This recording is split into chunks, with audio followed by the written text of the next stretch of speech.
तो आज हम भूगोल के एक ऐसे विषय पर बात करने वाले हैं जो मतलब सिर्फ नक्शों तक ही सीमित नहीं है। बल्कि इसमें इतिहास, व्यापार, संस्कृति सब कुछ जुड़ा हुआ है। बिल्कुल। हम बात कर रहे हैं भारत के प्रमुख पहाड़ी दर्रों की, और हमारे पास कुछ बहुत ही बेहतरीन स्लाइड्स हैं जो इन्हें समझने में मदद करेंगी। और सिर्फ समझने में ही नहीं, इन स्लाइड्स में कुछ मजेदार ट्रिक्स भी हैं जिनसे ये हमेशा के लिए याद हो जाएंगे। तो फिर चलिए शुरू करते हैं। सबसे पहला और सबसे बुनियादी सवाल, आखिर ये दर्रा या जिसे हम माउंटेन पास कहते हैं, ये होता क्या है? देखिए, बहुत सरल शब्दों में कहें तो दर्रा पहाड़ों के बीच से गुजरने वाला एक कुदरती रास्ता है। अच्छा, कुदरती। जी, सोचिए कि विशाल पर्वत श्रृंखलाएं हैं और उनके बीच में प्रकृति ने ही एक संकरा सा रास्ता बना दिया हो। हजारों सालों से इन्हीं रास्तों का इस्तेमाल होता आया है। व्यापार के लिए और शायद सेनाओं के आने जाने के लिए भी। ये संस्कृतियों को जोड़ने का भी काम करते हैं।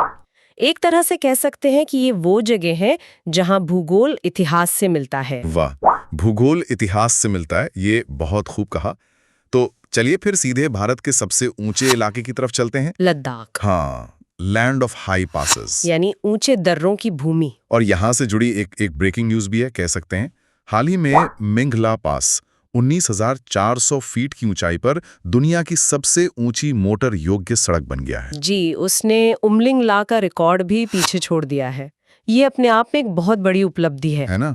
तो अब लद्दाख के इतने सारे दर्रों को याद कैसे रखा जाए? इसके लिए एक बहुत मजेदार ट्रिक है। बस एक वाक्य याद रखना है, लद्दाख में जोशीला बाज कार पर बैठा। लद्दाख में जोशीला बाज कार पर बैठा। ये तो आसानी से याद हो जाएगा। चलिए इसको समझते हैं। तो जोशीला से क्या मतलब है? दर्रा। जोजिला, ये सामरिक रूप से बहुत ही महत्वपूर्ण है। ये श्रीनगर को कारगिल और लेह से जोड़ता है। और एक दिलचस्प बात बताऊं? हाँ, बताइए। 1947 में भारतीय सेना ने इसी दर्रे पर टैंक चलाकर सबको हैरान कर दिया था। इतनी ऊंचाई पर टैंकों का इस्तेमाल मतलब दुनिया में पहली बार हुआ था। ओहो, तो जोजिला सिर्फ एक रास्ता नहीं, एक तरह से लद्दाख की जीवन रेखा भी है और सुरक्षा कवच भी। बिल्कुल। अब ट्रिक में अगला शब्द है बाज। बाज से है बुर्जिल दर्रा। बुर्जिल दर्रा। हाँ, ये कश्मीर घाटी को लद्दाख के देवसाई मैदानों से जोड़ता है। और आखिर में कार से तो जाहिर है काराकोरम। सही, काराकोरम दर्रा जो भारत का सबसे ऊंचा दर्रा है, सियाचिन ग्लेशियर के पास। और आज के दौर में ये सिर्फ ऊंचाई के लिए नहीं बल्कि भू राजनीति का एक बहुत बड़ा केंद्र भी है। वो चीन पाकिस्तान आर्थिक गलियारे की वजह से ना? जी, सीपेक उसी के पास से गुजरता है, जिससे इस पूरे इलाके की अहमियत कई गुना बढ़ जाती है। समझ गया। तो जोजिला, बुर्जिल और काराकोरम, एक ही ट्रिक से तीनों याद हो गए। अब जोजिला तो श्रीनगर को लद्दाख से जोड़ता है, लेकिन श्रीनगर को देश के बाकी हिस्सों से कौन सा दर्रा जोड़ता है? बिल्कुल सही सवाल। और यहीं से हम लद्दाख से आ जाते हैं जम्मू और कश्मीर में। अच्छा। यहाँ के लिए ट्रिक थोड़ी नाटकीय है। हाँ। बुरा हाल में पैर का पंजा।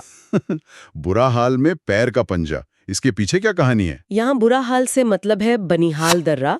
ये जम्मू को श्रीनगर से जोड़ता है, लेकिन सर्दियों में यहाँ इतनी बर्फबारी होती थी कि कश्मीर घाटी का संपर्क देश से मतलब पूरी तरह कट जाता था। ओह, तो इसी बुरे हाल को ठीक करने के लिए बनिहाल दर्रे के नीचे से जवाहर सुरंग बनाई गई। अच्छा, तो अब ये रास्ता साल भर खुला रहता है? जी हाँ, 365 डेज। इस सुरंग ने तो कश्मीर की अर्थव्यवस्था और लोगों की जिंदगी ही बदल दी। और ट्रिप का दूसरा हिस्सा, पैर का पंजा। पैर का पंजा से याद आता है पीर पंजाल दर्रा। ये जम्मू को राजौरी और पुंछ जैसे इलाकों से जोड़ता है। ठीक है, तो जम्मू कश्मीर से आप आगे बढ़ते हैं और चलते हैं हिमाचल प्रदेश की ओर। हिमाचल के दर्रों के लिए ट्रिक और भी मजेदार है। बस ये सोचना है कि हिमाचल में बड़ी छिपकली रहती है। बड़ी छिपकली रहती है, ठीक है। तो यहाँ बड़ी का क्या मतलब हुआ? बड़ी से है बारालाचाला। ला का मतलब तिब्बती में दर्रा ही होता है।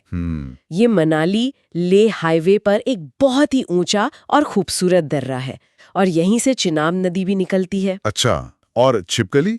छिपकली से है शिपकीला। ये बहुत खास है। क्यों? क्या खास बात है इसमें? क्योंकि सतलुज नदी इसी दर्रे से होकर तिब्बत से भारत में आती है। ये उन कुछ नदियों में से है जो हिमालय से भी पुरानी मानी जाती हैं। वाह, ये तो बहुत दिलचस्प है। मतलब नदी ने पहाड़ को काट के अपना रास्ता बनाया। बिल्कुल। और अब ट्रिक का आखिरी हिस्सा, रहती। रहती से बनता है रोहतांग दर्रा। रोहतांग का नाम तो बहुत सुना है, लोग घूमने भी खूब जाते हैं। हाँ, ये कुल्लू घाटी को लाहौल और स्पीति से जोड़ता है। पहले ये भी सर्दियों में बंद हो जाता था, लेकिन अब यहाँ अटल टनल बन गई है। हाँ, अटल टनल, उसने तो वहाँ कनेक्टिविटी की पूरी तस्वीर ही बदल दी होगी। पूरी तरह से। वो इंजीनियरिंग का एक चमत्कार है जो मौसम को भी मात देता है। सही बात है। चलिए, हिमाचल के बाद अब देवभूमि उत्तराखंड की बारी। उत्तराखंड के लिए ट्रिक है, उत्तराखंड में नीति को मना लिया। नीति को मना लिया, ये तो सीधी सादी ट्रिक है। हाँ, बिल्कुल सीधी। नीति से है नीति दर्रा, मना से है माना दर्रा, जो बद्रीनाथ मंदिर के पास है। और यहीं पे भारत का पहला गांव माना भी है ना? जी। और लिया या कभी कभी लिख भी कहते हैं, उससे है लिपुलेख दर्रा। लिपुलेख, ये तो काफी खबरों में रहता है। हाँ, क्योंकि ये धार्मिक और सामरिक दोनों ही नजरों से बहुत महत्वपूर्ण है। एक तो ये कैलाश मानसरोवर यात्रा का एक प्रमुख रास्ता है, और दूसरा ये कि ये भारत, नेपाल और चीन के ट्राई जंक्शन पर है, इसीलिए अक्सर इसकी चर्चा होती रहती है। समझ गया। ये वही दर्रा है जिसका जिक्र भारत नेपाल सीमा विवाद में भी आया था। चलिए, अब पूर्वी हिमालय की तरफ चलते हैं, सिक्किम। सिक्किम की ट्रिक भी बहुत आसान और मजेदार है। नाथू का सिक्का जल गया। नाथू का सिक्का जल गया, इसमें तो राज्य का नाम भी है, सिक्का से सिक्किम। बिल्कुल, ताकि याद रहे। तो नाथू से है नाथुला दर्रा और जल से है जलेपला। नाथुला का नाम तो बहुत ऐतिहासिक लगता है भी। नाथुला दर्रा ये प्राचीन सिल्क रूट का हिस्सा था। सदियों तक यहाँ से सिर्फ सामान ही नहीं बल्कि विचार और संस्कृति का भी आदान प्रदान होता था। लेकिन 1962 की लड़ाई के बाद तो ये बंद हो गया था। जी, काफी समय तक बंद रहा। फिर 2006 में इसे दोबारा खोला गया, जो भारत चीन संबंधों में एक बहुत बड़ा कदम था। एक तरह से ये दर्रा दोनों देशों के रिश्तों का बैरोमीटर माना जाता है। मतलब दर्रा खुला तो रिश्ते सामान्य और बंद तो तनाव। दिलचस्प है। सिक्किम के बाद और पूर्व में अरुणाचल प्रदेश। अरुणाचल के लिए हमारी ट्रिक है, अरुण ने बम बोया। अरुण ने बम बोया, इसका क्या मतलब हुआ? यहाँ बम से है बोमडिला दर्रा, बोया में जो या है उससे बनता है यांग याप दर्रा। यांग याप। एक मिनट, आपने पहले कहा था कि एक और नदी दर्रे से भारत में आती है। सही याद है आपको, वो है शक्तिशाली ब्रह्मपुत्र नदी। अच्छा, तो वो यांगयाप दर्रे से आती है। जी, यांगयाप दर्रे के पास से ही भारत में प्रवेश करती है, तिब्बत में सांगपो और भारत में आकर ब्रह्मपुत्र। और ट्रिक का आखिरी शब्द दिया। दिया से है दीपू दर्रा। ये भी लिपुलेख की तरह एक ट्राई जंक्शन है, जहां भारत, चीन और म्यांमार की सीमाएं मिलती हैं। यानी पूर्वोत्तर के ये दर्रे भी सामरिक रूप से बहुत संवेदनशील हैं। मणिपुर में भी कोई दर्रा है? हाँ, मणिपुर के लिए एक छोटी सी ट्रिक है, मणि में तेज चमक। मणि में तेज चमक, तो यहाँ तेज से है तुजू दर्रा। ये भारत को म्यांमार से जोड़ता है और हमारी एक्ट ईस्ट पॉलिसी के लिए भी बहुत जरूरी है। ठीक है, तो अब हमने हिमालय के बर्फीले दर्रों की यात्रा पूरी कर ली। अब दक्षिण की ओर चलें, पश्चिमी घाट। बिल्कुल, यहाँ के दर्रे शायद उतने ऊंचे ना हो, लेकिन व्यापार और कनेक्टिविटी के लिए इनकी भूमिका किसी से कम नहीं। खासकर मुंबई जैसे शहर के लिए। एकदम सही कहा। ये दर्रे मुंबई और केरल की आर्थिक जीवन रेखाएं हैं। महाराष्ट्र के लिए ट्रिक है, मारे थाली भर दो।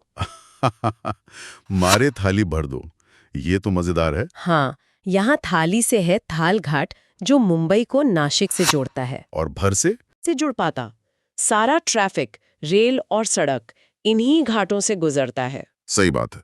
इन्होंने ही मुंबई को देश की आर्थिक राजधानी बनाने में एक बड़ा रोल निभाया है। बिल्कुल। और अब आखिर में केरल। केरल के लिए ट्रिक सब्जियों पर है, करेला और पालक। करेला और पालक। हाँ, करेला तो केरला जे को याद रखने के लिए है, और पालक से है पालघाट दर्रा। इसे पल्लक्कड़ गैप भी कहते हैं। अच्छा, ये कहाँ है? ये नीलगिरी और अन्नामलाई की पहाड़ियों के बीच एक काफी चौड़ा रास्ता है। ये तमिलनाडु के कोयम्बटूर को केरल के पल्लक्कड़ से जोड़ता है। और इसका कोई और भी महत्व है? हाँ, ये मौसम पर भी असर डालता है। दक्षिण पश्चिम मॉनसून की हवाएं इसी गैप से होकर तमिलनाडु के कुछ हिस्सों तक पहुंचती हैं। अरे वाह, मतलब ये दर्रे सिर्फ इंसानों के लिए नहीं, हवाओं के लिए भी रास्ते का काम करते हैं। एक तरह से, हाँ। इसके अलावा एक और है शेनकोट्टा गैप, जो मदुरई को कोट्टायम से जोड़ता है। बहुत बढ़िया। तो हमने उत्तर में काराकोरम से लेकर दक्षिण में शेनकोट्टा तक की एक पूरी यात्रा कर ली। चलिए अब एक छोटा सा रैपिड फायर टेस्ट हो जाए। जरूर, पूछिए। ठीक है, तो बताइए, जवाहर सुरंग किस दर्रे में है? वो है बनिहाल दर्रा। कैलाश मानसरोवर यात्रा के लिए प्रमुख भारतीय मार्ग किस दर्रे से होकर जाता है? वो उत्तराखंड का लिपुलेख दर्रा है। ब्रह्मपुत्र नदी भारत में किस दर्रे के पास से प्रवेश करती है? ब्रह्मपुत्र वो है अरुणाचल का यांग्याप दर्रा। शानदार।